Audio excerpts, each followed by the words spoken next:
안녕하세요. 모커리 한방병원 이민호 원장입니다. 오늘은 제가 우리나라 척추관절 환자들의 문제점에 대해서 말씀드릴게요. 뭔가 문제점이라고 하니까 상당히 중요하고 거창하게 들리지만 진료하다 보면 환자분들이 신경 쓰지 않아 스스로를 보호하지 못하는 부분이 안타깝고 아쉬워서 말씀드리러 나왔습니다. 자, 우리나라처럼 진료받기 편하고 병원도 많고 전 세계 어디보다 의료 시스템이 잘 되어 있다, 이런 얘기 많이 들어보셨을 겁니다.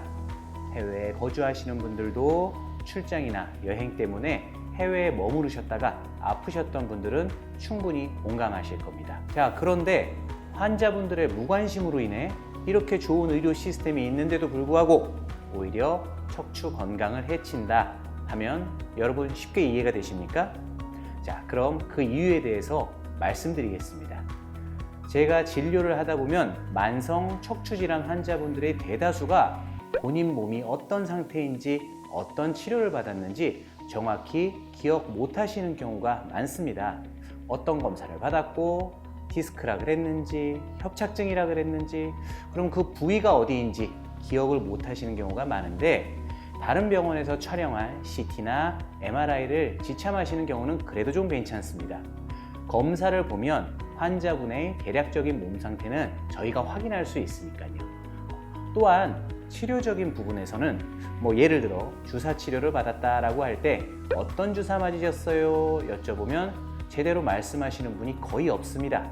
그게 스테로이드 주사인지 진통제였는지 인대 강화 주사 등등 그 중에 어떤 건지 아세요? 라고 여쭤봐도 잘 모르겠다 라고 하십니다. 심지어 저희가 그럼 주사 한번 맞을 때 가격이 대략 어느 정도였어요? 여쭤보고 추측하는 경우도 적지 않습니다. 수술도 그 종류가 다양하죠. 근데 어떤 수술을 받았는지, 어느 부위를 받았는지 기억하시는 경우가 드뭅니다.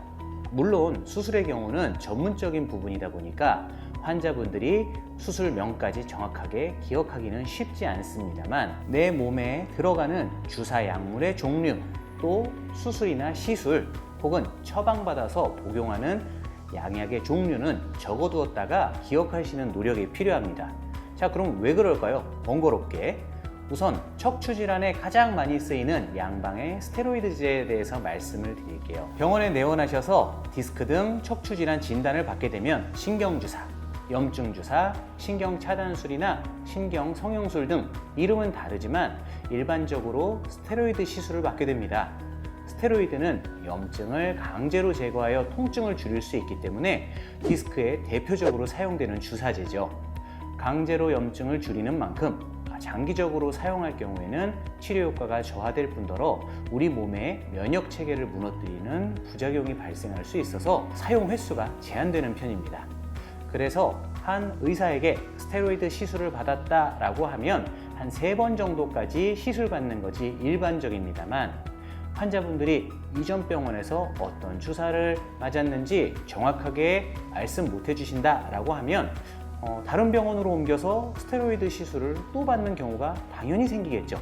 그럼 과다 사용이 되어 문제가 생깁니다. 자, 그래서 고령의 척추질환 환자분들이 치료를 받는 경우 주사에 대한 부분은 자녀분들이나 보호자분께서 기억해 주시는 것이 필요합니다. 또한 주사나 약물을 얼마나 장기간 복용하고 얼마나 많이 맞았느냐에 따라서 같은 검사 결과라도 호전 속도에 차이가 생기기 마련이죠. 복용하시는 약의 경우도 마찬가지입니다. 자, 같은 진통제라도 소염 및 진통 효과가 있는 비스테로이드성 소염 진통제냐, 흔히 말하는 타이레놀로 대표되는 아세트 아미노펜 계열이냐, 혹은 가장 세다 그러죠, 마약성 진통제냐 등의 종류에 따라서 치료 속도가 달라집니다. 강하고 진통 효과가 센 약일수록 약을 중단하고 치료를 했을 때 환자의 통증 정도가 심해지고 흔히 리바운드 된다라고 얘기를 하는데, 그러고 이제 증상이 호전되는 데까지도 시간이 오래 걸립니다.